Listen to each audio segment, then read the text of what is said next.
Okay, I will just share it on Instagram.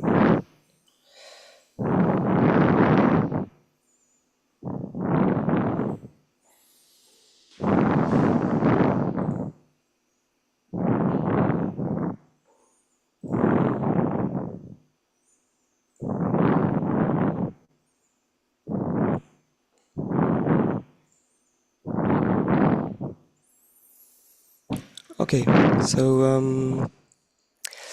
hello everybody. My name is Nathan Bichot. I work for RISE NGO. We are an NGO, Balkans NGO, and we have a program named RISE that supports social entrepreneurship, entrepreneurship of people who decided to help their community by doing social-based activities and by leading activities in the Western Balkans to help the people around them.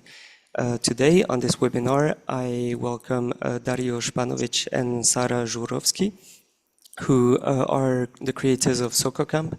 And Soko Kamp is a company. Is it a company or an NGO? It's a company. NGO. It's an NGO, which is an NGO that helps empowering children and help them develop an interest in nature-based activities and outdoor values. By creating all of these activities and initiatives, they organize summer camps with various activities such as sport, creative games, and teamwork. So thank you very much, Dario and Sara, to take part of this. My first question to ask you is, how did you get the idea to start this initiative? Well, we start in 2022. We see a research of UNICEF. It was from 2019, where the children have 32 hours of free time during the week, but only 4 hours they are in nature or some sport or creative games. Rest of the time they are in some kind of the screen. It is a mobile phone, computer, TV. So we want to make the camp to reduce the screen time among the children and to connect them with the nature. Okay. And when you decided to create this NGO and to lead those activities, what were the first challenges that you faced? What was the first challenges that you identified when you started your project? Maybe I can continue with answering the question. So the first thing was actually the concept. So the idea. We had the problem, and we wanted to help those children, but we didn't know, and we weren't sure how to do it, like specifically. So this concept of camps came later. And it was interesting to think about and to brainstorm about different ideas that we can implement in order to solve this problem. So this was the first, let's say,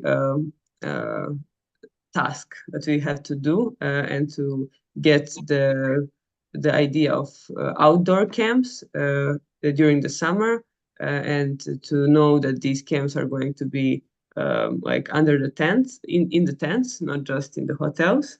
So that when we established those concepts, then later on we started thinking about the activities, about how we are going to fill the day, and about the logistic, food, and that kind of stuff. Okay. So you told me that you brainstormed some ideas, and may I know maybe what were the other ideas you were thinking about when you started thinking about this? Well, we have some others idea, for example, to go with children, teenagers to some small places, small village where they need, for example, to repair old school or the culture home or something like that, and to make something like this. But then we decide to go with the younger children directly to the nature on that. Oh, okay, I see. And so you've been thinking about the objectives before thinking about the means to pursue them. if it's what I understand. Okay. Okay. And so we've been speaking about the first challenges, and my other question would be about those first challenges. When you started your first projects, what were on the other side your first positive surprises? What is the first thing that just surprised you and you were not expecting to be that easy to reach?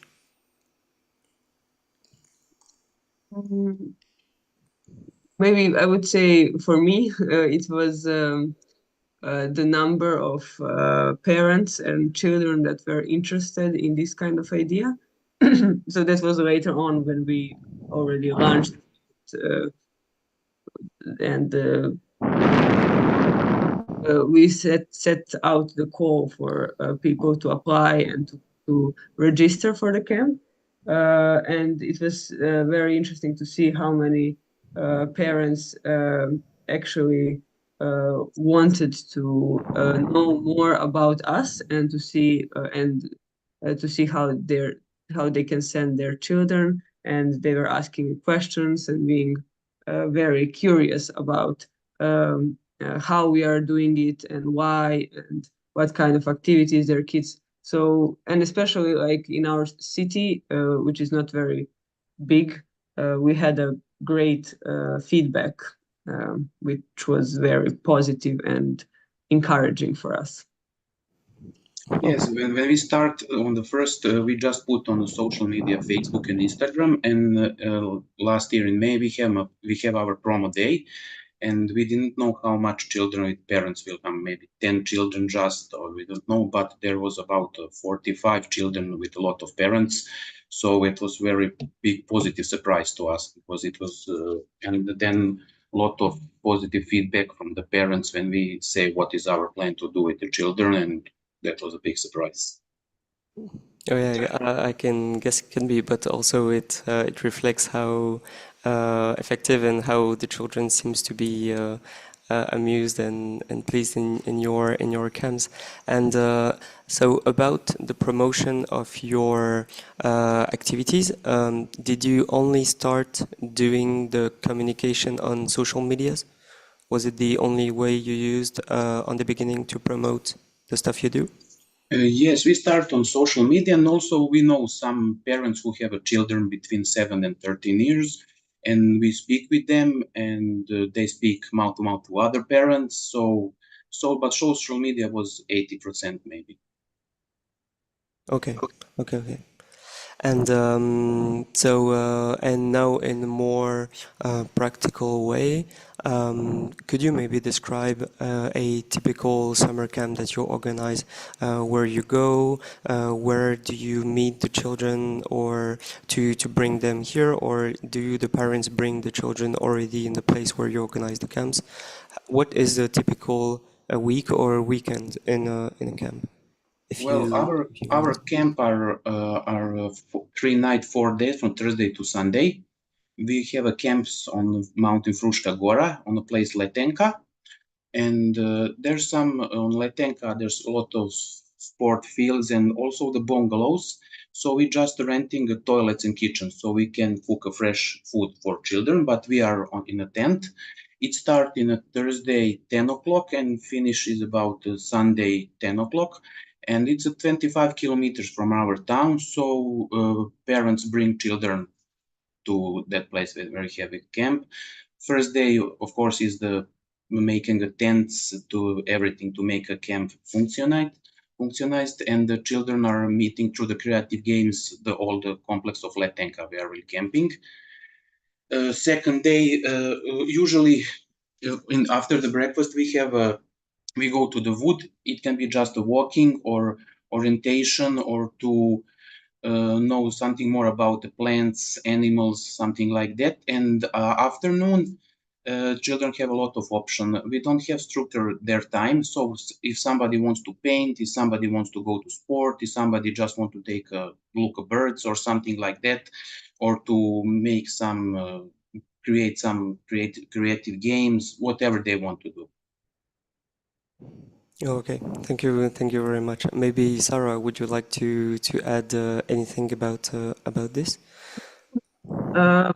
Yeah, I think Dario gave like a good overview of the days, but basically, like we start like the regular day starts around 8 a.m. They wake up and they have some kind of exercise, morning exercise, and then they go to take a breakfast.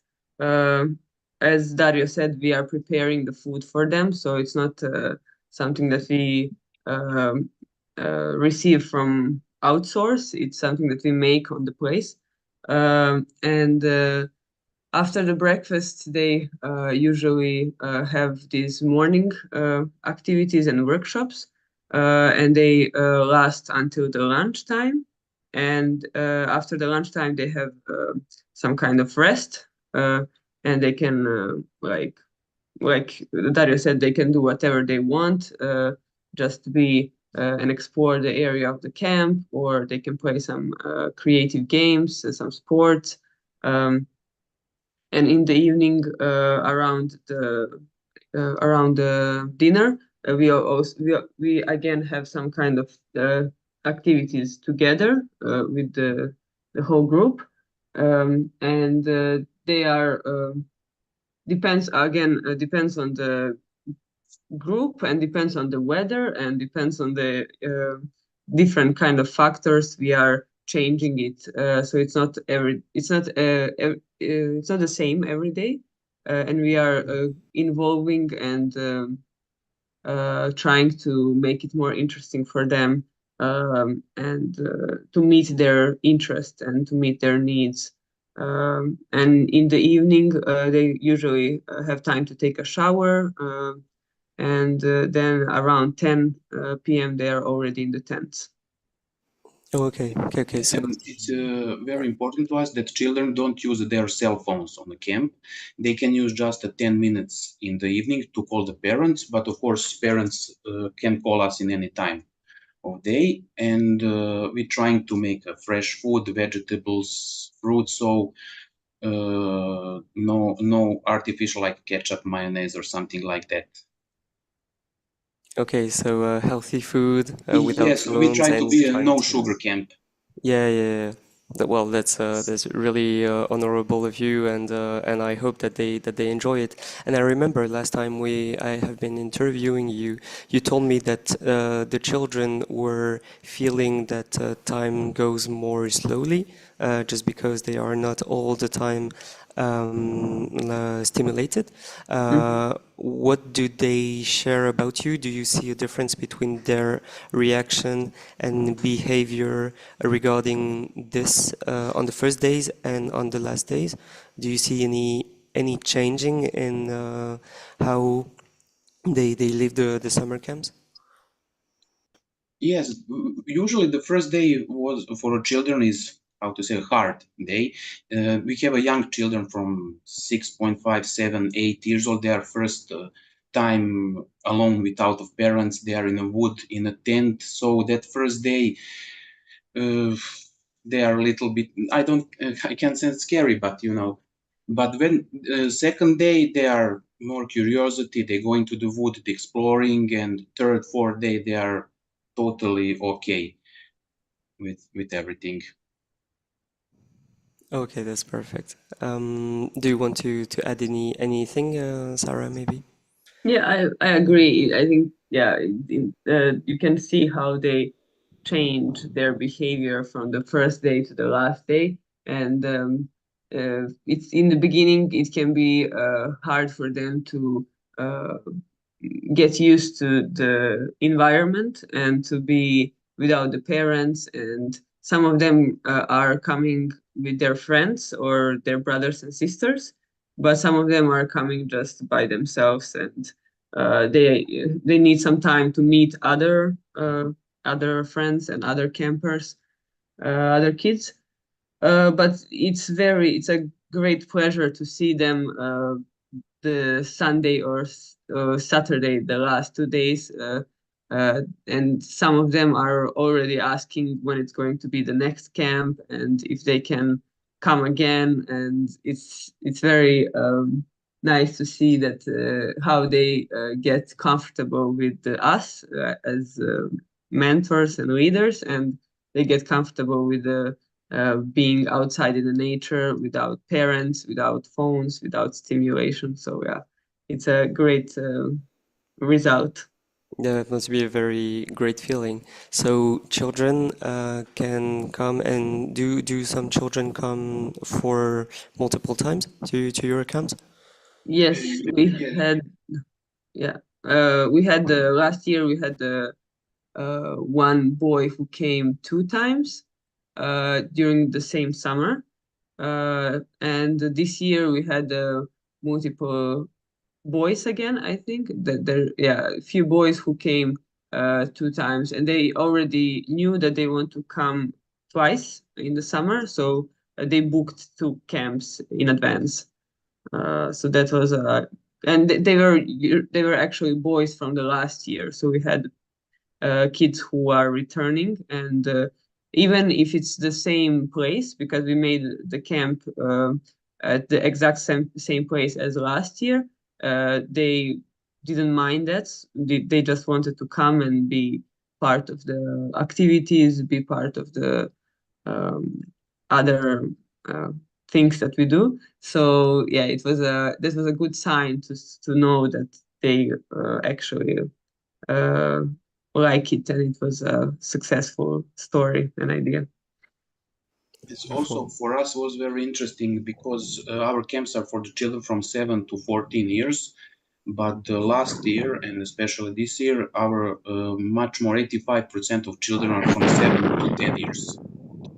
Maybe 15% are between 10 and 14 years old. And we think that for teenagers, 12, 13, 14, it's maybe not so much interesting, but like for the young children. Also, about 60% are boys and 40% are girls in the camp. Okay. Okay. So yeah. So in the end, it's nearly equal in terms of the children gender. And do you see any difference of the activities they want to do, or do the boys and the girls, are they interested in the same activities that you suggest them during the afternoon, during the free time, for example, or do you observe any difference? Well, maybe boys afternoon have a little more sport, and girls some making some craft from the in wood or painting or something like that. Oh, okay. And yeah, also I've not been even asking you about this, but about the free time activities. What do you give the children for spending their free time? And do you see any special activity that they are more interested in? Like, is there any activity that you know for sure some children would be interested? And what do you think? Of it. Well, Yeah. okay, you can say. I would say, yeah, for depends on the group. But if I can generalize, maybe the boys would be more preferring something dynamic, like running, and because we have the huge field, which is if you come from the apartment or from the city, which is filled with a lot of concrete, you don't maybe have a lot of opportunity to run and to have such a huge space. So we see that boys like to run a lot, play football, or play some kind of sport. Uh, but for girls, I don't know. I would say they also like to run and to be outside. But maybe they also like to just be around other girls and maybe like collect the flowers or make some crafts or do something which is more creative, if I can say. But in general, I would say for boys and girls that they really like how do you say this? I don't know this word in English, but it's like a collection of games that you go from base to base, and you have two groups, and they are like competing each other. So they like separate in two groups, and they have different tasks that they have to do, and then they collect some kind of point, and it's very that takes their attention, and they really know to you can see that they are really into it, like they want to win, and they are working together in the team, and that's for the both genders. It's very interesting. Yeah.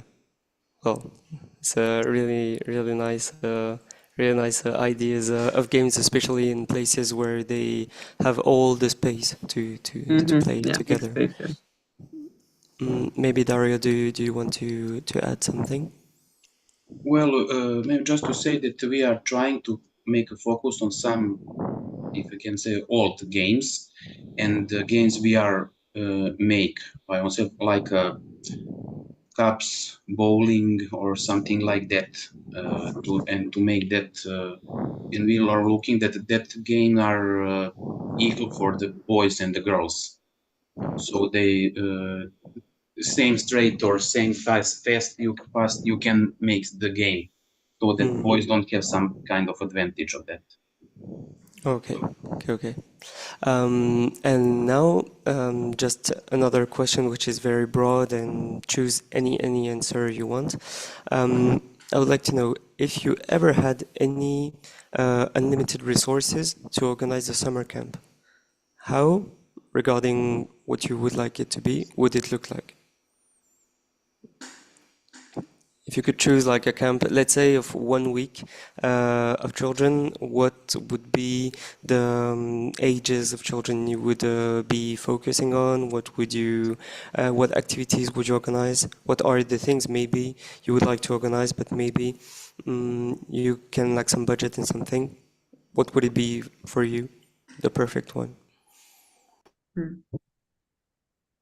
Well, maybe we will, if we have a non-limit budget, maybe some another place for a camping. For example, some another mountain which is maybe 100 or 200 kilometers from us, or some lake. But then in that case we need to organize the transport of children or logistic when it's far away. So that, I think that for me that will be the first thing to do if we have a non-limit budget, to make some another location, maybe 200 kilometers from our town.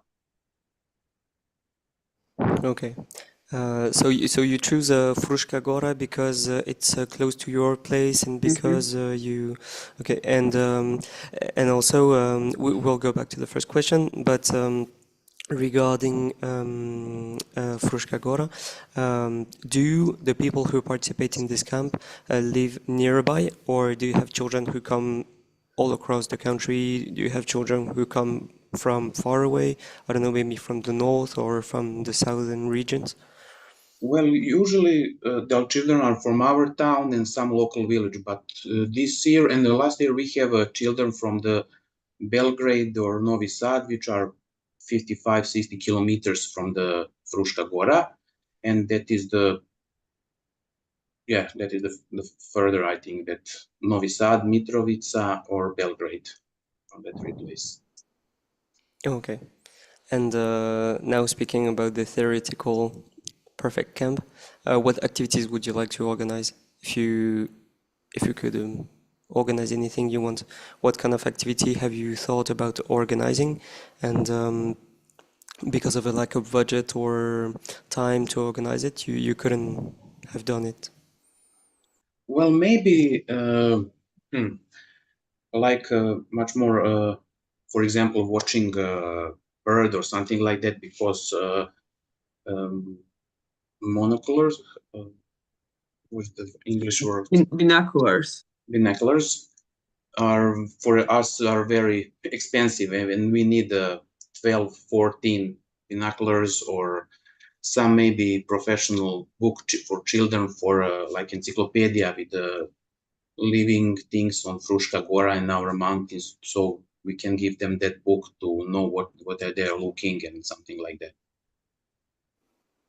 Okay, I understand. Yeah, and it's very nice. For example, I've been participating to one summer camp when I was young, and I couldn't have watched the birds, and I think it would have been something that might have caught my interest if I ever had to. Um, Maybe if you want, you already organized some summer camps on this year. Um, would you maybe like to share with us a memorable story of one of your camp? What can be some story you really enjoyed? I don't know, about some activity you organized, about some day that was very, very good for you. Maybe both of you, maybe you didn't have the same story in mind, please. Well, maybe always there is the interesting story when we have making a shelter in the wood. We have like a story that plane crash in the jungle. So what is the first thing to do? What is the second thing? The third thing? Then we make shelters just from one piece of nylon paper, something like that. And they need to find a lot of sticks and something like that. So there are a lot of fun things when they making their shelters. If it start to rain, will it come the rain into the shelter or something like that? And they always like to competition who will have a better shelter. Oh, okay. And when it rains, do you put any waterproof bags, or do they manage to make it waterproof by Well, themselves? when they make a shelter, usually we just take bottles of water balloons and to imitate the rain, so we can see if there is water in the shelters or something. Because this summer there's no rain in our area. Hopefully, yes. And Sarah, do you think maybe about any story that you would Um, remember for this year? Maybe, yeah, I really like to see when the children are like working together, and it's very interesting to see when uh, they are having a free time and they just uh, do the things on their own without any structures. For example, I think we had multiple times when uh, they really insisted to have their free time, and every time we said, "Okay, now it's your free time," they um kind of like very independently choose their activities and had really big fun, um, without walking around and saying, "Oh, I'm bored. I want my cell phone," that kind of stuff. So I think that was the first camp when we had this group of children who really came together, even if they didn't know each other before. They really connected, and you can see the last day. Um, During the last day, they like um, connected with each other, on the social media, and they said we should see each other somewhere else, or we should come to the same camp next year. So they really made some kind of a friendship that was meaningful to them. So it was not just few days of spending in the woods with some strange people. So I like to see Hmm. this kind of connection that they made. Yes, and what would they make? For example, they first time see some animals, small animals.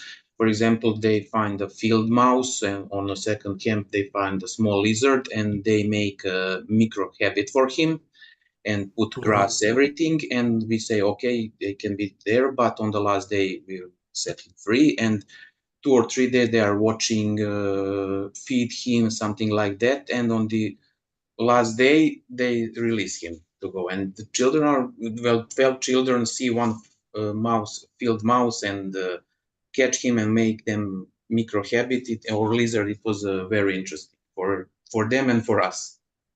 Yeah, it might have been. And I was wondering, I suppose that some children maybe are quite afraid or maybe reluctant on the beginning to go in the woods. How do you make them get used to it? How do you make them comfortable about discovering animals in the woods or in the fields like this? Are they at first glance interested by doing this, or do you just give them a nudge on? Well, they know when their parents told that on this mountain we don't have, especially on this place, so much wild animals. The biggest problem is mosquitoes, for example. But sometime in the night they heard something like screaming or something like that, and they a little bit afraid. So I put them out of the tent and showed them it was just a wood owl, and it's making that noise. It's not a wolf or something another. And they, oh, okay, it's okay. They're going back to the tents. But they have it's a lot of city children. So, for example, mosquitoes. And we try to say them, don't use a lot of anti-mosquito cream, something like that. It's not health, but if they need to use, they use. But the mosquitoes are the problem for them. Yeah, I would say they sometimes, like you said, some children are more used to be in the nature and they don't mind the insects, and they like can sit on the grass, and then they don't mind to be messy. But some of them are more, you know, uh, more avoidant in that sense. But we are trying to normalize it and say, hey, you are in nature, and it's normal to see the fly, to see a bee, to see a ant in your tent, well, on your bag, and that kind of stuff. Yeah. So when they see that other kids are behaving normal to it and that we are normalizing it, maybe most of the time the kid is just, okay, I'm getting used to it now. I'm here, I'm living here in the tent for a few days, and this is my, like, they just accept it. Yeah. Oh, okay, understand. So this is on the side of children being used by animals, but I was thinking maybe about children who could be introverted or more shy in some groups. I guess this can be like some common case maybe sometimes. How do you manage to integrate them or to help them being more comfortable with the group they are in? So yeah, we, of course, some kids are more open, some kids are more introverts, but most of the time we just, like, when we do the group activities, we are trying to involve and include everyone, and to just by turns, so everyone is doing the same activity, just we are taking turns. But when it's free time, and we see that somebody is isolating, we are trying um, uh, to approach and to talk with him. And when he gets familiar with us, and sometimes we play cards or we play some board games with him, and we invite other children, and then he or she meets new friends. But sometimes these, like you said, introverts, they just like to be alone, and we let them be alone. So Yeah, they maybe. just take their book and they lay down and they read. So it's fine. Okay. Well, I think it's we are taking a little bit more time than expected for this webinar. Thank you very much for answering all these questions. I just have some other questions if you're okay with this. Last time we have been talking about the fact that you organized some winter activities during the weekend, and that you might have some plans to organize winter camps with some summer camps. How are your projects going so far? What do you manage to do next? Is it still something that you want to do, or is it maybe more complicated than you expected? If you ever want to share some information with us. With that, after the last year, after the camps, our original idea was just to have a camps, but a lot of parents ask us why do we don't organize 1 or 2 day in a month for a 1 day field trip to the wood, searching for wood treasure, something like that, or activities in the water, fishing, and we start to organize that. And this year the parents ask us about winter camps on during the winter school off, and we have that idea. Of course, in the winter we cannot be in a tent, but we don't want to be in like a hotel or something like that. We are looking some bungalows to make, which is make up from wood, and it's more better experience in the nature, where we have a wood place for heating or something like that. And there are a lot of parents who say they will send their children during the winter. Of course, that will be totally another activities. The winters, snowballings, maybe ski or something like that. We have a list of activities which we can do over the winter, but we hope that we will find on Fruška Gora also something like that. There are some hotels, but we don't want to be in hotels, especially that hotels have a swimming pools, and the children will go swimming, and that is not typical winter activity. So we hope that this in first or second weekend of January we will have our first winter camp. Okay, I understand. Thank you very much. So this is the core and objective of Soko Kamp is not to do things in a hotel or to organize activities which would be semi-external, semi-outdoor. It's to do it fully outdoor with the tents and all this. By the way, I saw that you had some new tents, if I'm not mistaken. Or I think I saw it on your Instagram. It is the tent for me and Sara. It's new, but the children have the same tents from the last year. Okay. Would you like maybe to add anything? Maybe you have not been thinking about something that you wanted to share. Maybe to say that this year we have volunteers from the Red Cross. They came from 2 or 3 days. They are finishing the medical school, the medical high school. So they help us with some activities, or for example, they are showing to children if they have injured in the nature, what is the procedure, what to do, and something like that. It is very stuff. If some wasp bite them or something like that, what to do, and that is very interesting for the children. If they have a cut, how to put that safe. And we have every camp. This year we have 5 camps. Tomorrow is starting our last camp for this year, for summer camp, and we have volunteers, and it is very good for us and positive, because they want to volunteer on our camps. They think that it's very interesting, good, and that is very positive. It's a great help to us, because sometimes it's a big logistic, and regarding the food, regarding the like other things like preparing the camp, cleaning the camp, and that kind of stuff. And then sometimes the volunteers can engage kids in a way, so we can do the things that are necessary to prepare for some activities and stuff. And it's very interesting to see that kids are really open to meet them, because they are like Dario said, they are high school, and they maybe look a bit younger than me and Dario, and then they are like, oh, it's almost like a big sister or a big brother to them. and some of them really got connected, and it was one interesting story was that when one volunteer was going away, the whole camp was crying. Oh no.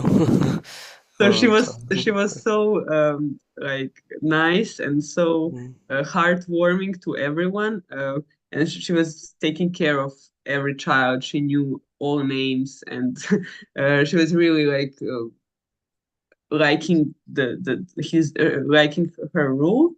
And then when she had to leave, it was very heartbreaking for all of us. No, I can understand. I can understand that you create a very strong ties even in some short time period.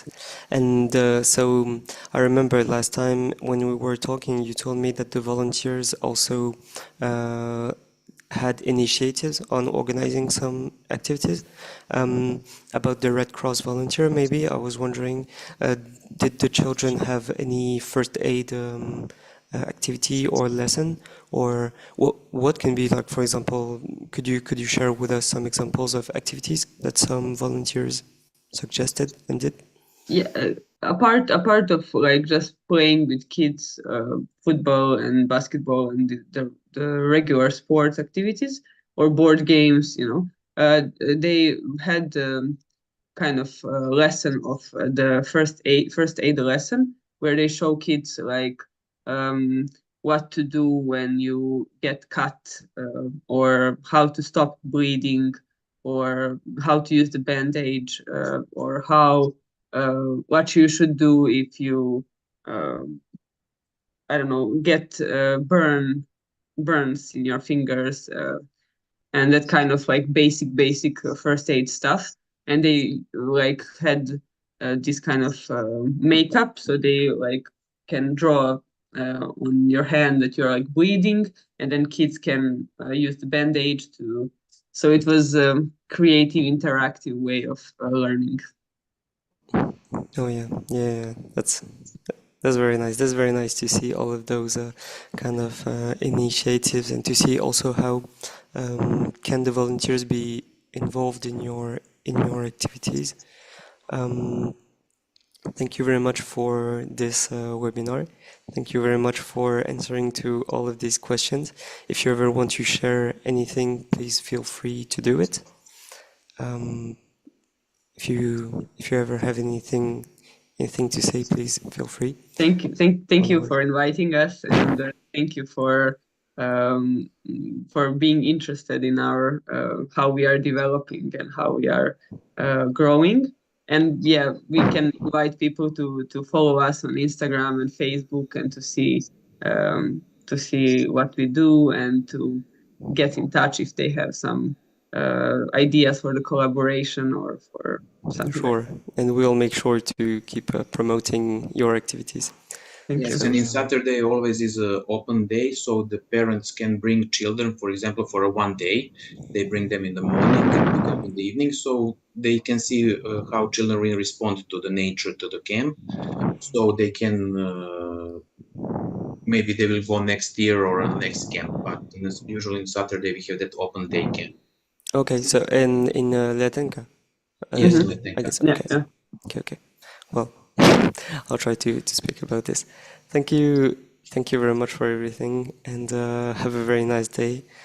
So this was Chill Chats 2. Thank you for taking part in this, and yeah, I wish you all the best for your next activities. I wish you, if you ever can manage to do this, to organize your winter camps, and much luck for the future. Thank you, Nathan. Thank you. Goodbye. Have a good day. Have a good day Bye. too. Bye bye. Thank you very much. Um,